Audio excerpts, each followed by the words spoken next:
कांग्रेस के वरिष्ठ नेता व पूर्व कानून मंत्री अश्विनी कुमार कोर्ट में मोदी सरनेम मानहानि मामले में निचली अदालत से मिली 2 साल की सजा पर रोक लगाने वाले फैसले पर टिप्पणी करते हुए कहा कि अदालत के इस फैसले के खिलाफ सुप्रीम कोर्ट में अपील होगी।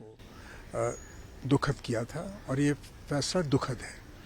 मेरा ये मानना है कि सुप्रीम कोर्ट में राहुल गांधी को न्याय मिलेगा, क्योंकि अगर इस तरह के फैसले बरकरार रहे तो कोई भी जो पॉलिटिकल नेता हैं वो अपने आप को सुरक्षित नहीं समझेंगे। उनकी सदस्यता, जो एक बहुत बड़ी चीज़ होती है किसी भी पॉलिटिकल आदमी के लिए, किसी की सदस्यता फिर बरकरार नहीं रह पाएगी जिस तरह का वातावरण आज देश में है।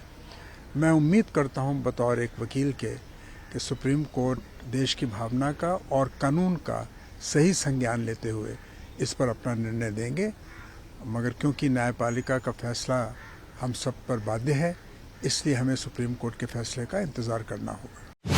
शिवसेना यूबीटी के नेता संजय राउत ने महाराष्ट्र और केंद्र की सरकार पर तीखा हमला किया है। उन्होंने कहा है कि एक बयान के आधार पर राहुल गांधी की लोकसभा रुकनीयत खत्म कर दी जाती है। वहीं दूसरी तरफ महाराष्ट्र और केंद्र सरकार में भ्रष्टाचार करने वाले, देश को डुबाने वाले भाजपा का दामन थामकर मंत्री पद की शपथ ले रहे हैं। राहुल गांधी ने कुछ ऐसी बात उनके भाषण में कही है तो उनकी संसद की सदस्यता खत्म कर दी जाती है।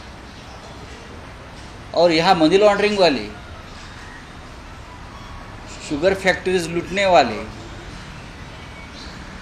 देश को डुबाने वाले लोग महाराष्ट्र में और पूरे देश भर में भाजपा के साथ मंत्री पद की शपथ ले रहे हैं और राहुल गांधी की वहाँ सदस्यता खत्म हो रही है और खत्म कर दी।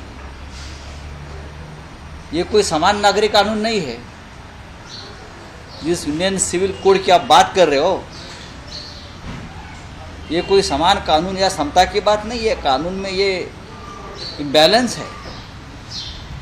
आप प्रधानमंत्री नरेंद्र मोदी छत्तीसगढ़ की राजधानी रायपुर पहुंचे, जहां पीएम मोदी ने कई विकास परियोजनाओं का शिलान्यास और उद्घाटन किया। कार्यक्रम में पीएम मोदी के अलावा केंद्रीय मंत्री नितिन गडकरी और छत्तीसगढ़ के मुख्यमंत्री भूपेश बघेल समेत कई बड़े नेता शामिल हुए। इस दौरान छत्तीसगढ़ के मुख्यमंत्री भूपेश बघेल ने कार्यक्रम के माध्यम से लोगों को संबोधित किया। अपने भाषण में उन्होंने पीएम की मौजूदगी में सड़क परिवहन मंत्री नितिन गडकरी को खासतौर पर तवज्जो देते हुए उनकी भरपूर तारीफ की। आदरणीय केंद्रीय भूतल परिवहन मंत्री गडकरी जी के साथ अनेक बार बैठकें हुई और मुझे खुशी है, हम लोग जितना मांगते हैं उससे ज़्यादा ही दे देते हैं। तो आदरणीय गडकरी जी का भी स्वागत। और केंद्र राज्य के संबंध के आधार पर लगातार हम लोग तो मांगते रहेंगे, केंद्र सरकार से जितनी आवश्यकता होती है उसे मांग करते रहते हैं। मैं उन सब को और ज़्यादा न कहते हुए केवल यही कहना चाहूँगा कि छत्तीसगढ़ में लगातार विकास की गति में हम लोग आगे बढ़ रहे हैं। केंद्र से हमेशा अपेक्षा रहेगी कि हमको, क्योंकि हमारा राज्य नवोदित राज्य है, ज़्यादा से ज़्यादा राशि हमको छत्तीसगढ़ को मिले। यही मैं इस अवसर पर कहना चाहता हूँ। पुनः प्रधानमंत्री जी का, केंद्रीय मंत्रियों का और सभी राज्यपाल सहित हमारे जनप्रतिनिधियों का स्वागत करते हुए अपनी वाणी के ही विराम देता हूँ। धन्यवाद। जय हिंद, जय छत्तीसगढ़।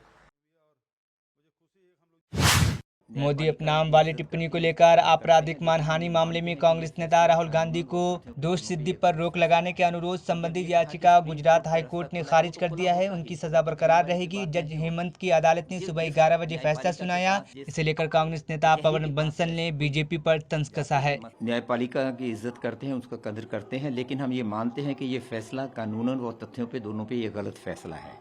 और जब ये कहा कि सुप्रीम कोर्ट का रास्ता खुला है, वो तो खुला होता ही है, वो तो कहने वाली कोई बात नहीं होती। जिस न्यायपालिका के पास, जिस कचहरी के पास कोई जाता है मसला, वहाँ वो उसका फैसला इस चीज़ पे करते हैं। आगे ये नहीं कि वो आगे क्या उसके पास जो अक्यूज हैं उनके पास क्या रास्ते खुले हैं। हम मानते हैं कि ये जो तथ्य रिकॉर्ड पे आ चुके हैं उनके खिलाफ है ये फैसला। उन तथ्यों के हिसाब से, जैसे पहले जज साहब ने कहा था कि राहुल गांधी को चेतावनी दी गई थी, लेकिन उसके बाद फिर उन्हें अपनी ये बात दोहराई। ये तथ्य दोनों सामने तारीखें रख दी गई थी कि वो जो चेतावनी का जिक्र सुप्रीम कोर्ट का था वो पहले नहीं हुआ था, वो इन्होंने ये कह चुके थे, ये 2019 के इलेक्शंस के दौरान कह चुके थे, उसके बाद का वो बात है। और यही सिंपल मैं समझता हूँ एक बात के पे ये जो पहले फैसले हैं वो रद्द हो जाने चाहिए थे। लेकिन हम इज्जत करते हैं फैसलों की, अब आगे फिर देखा जाए। ये जो पुलिस द्वारा इस व्यक्ति को ले जाते हुए देख रहे हैं, ये वही शख्स है जिसने इस घिनौनी हरकत को अंजाम दिया, जिसके बाद इंसानियत शर्मसार होती नजर आई। जी हाँ, ये मध्य प्रदेश की सीधी में हुई पेशाब कांड का आरोपी परवेश शुक्ला है। पहले जब पुलिस द्वारा उसे थाने लाया गया था तो वो छाती चौड़ी करते हुए नजर आया था, जैसे उसे किसी का डर नहीं है और उसने जो किया वो मामूली बात है। लेकिन इस मामले में जैसे ही सीएम शिवराज सिंह चौहान की इंटरव्यू हुई, तब देखिए कैसे इस आरोपी के तेवर ढीले हो गए। इन दोनों तस्वीरों को देखकर आप समझ सकते हैं कि कैसे आरोपी की एमपी पुलिस ने हैकड़ी निकाल दी, उसे कॉलर से खींच कर लाए और फिर उसे पुलिस वैन में बैठाया। इंसानियत शर्मसार करने वाली उस तस्वीर के भी सामने आने के बाद ये आरोपी के पकड़े जाने के बाद की ये तस्वीर बताती है कि मध्य प्रदेश में भी आरोपियों को बख्शा नहीं जाएगा। बता दें कि कल सीएम शिवराज सिंह चौहान ने प्रीतित को सीएम आवास पर बुलाया था और उसका सत्कार किया था। बता दें कि आरोपी के घर पर बुलडोजर चलाया गया था, जिसके बाद उसे एमपी पुलिस ने गिरफ्तार कर लिया। मंत्री पास आए, हमको बहुत अच्छा लगा। हमारे मंत्री ने संग में फूल लगाए, हमारे परिवार से बात किए, हमको यही अच्छा लगा। हम सर बहुत दूर से आ रहे हैं, साहब से मिल के अब जा रहे हैं घर।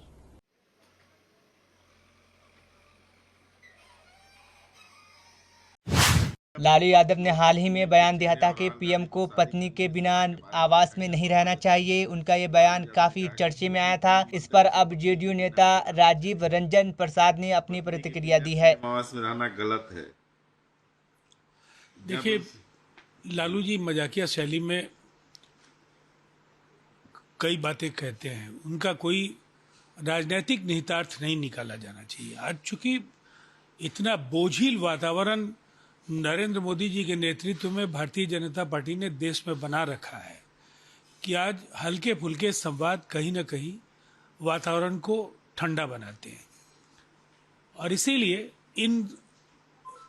इस तरह के हास्य परिहास के जो क्षण हैं, उसके आधार पर राजनीतिक विश्लेषण का कोई औचित्य नहीं है।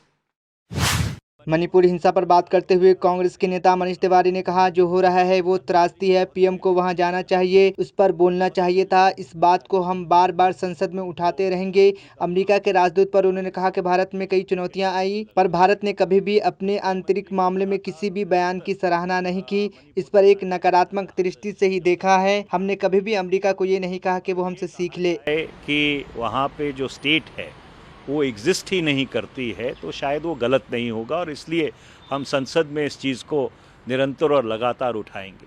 जहाँ तक अमेरिकी राजदूत का सवाल है, देखिए भारत में कई चुनौतियाँ आई, पंजाब में, जम्मू कश्मीर में, उत्तर पूर्व में, पर भारत ने कभी अपने आंतरिक मामलों में किसी भी बयान की सराहना नहीं की है या उसको एक नकारात्मक दृष्टि से ही देखा है। अमेरिका में गन वायलेंस होती है, बहुत से लोग मारे जाते हैं। हमने कभी अमेरिका को ये नहीं कहा कि हमसे आप सीख लीजिए कि किस तरह से उसको उस पर नियंत्रण पाया जाए। वो भी तो एक मानवीय त्रासदी है। अमेरिका में रंग भेद को लेकर दंगे होते हैं, वो भी एक मानवीय त्रासदी है। हमने कभी नहीं कहा कि हम आप पंथ को पंथ निरपेक्षता की सीख देंगे।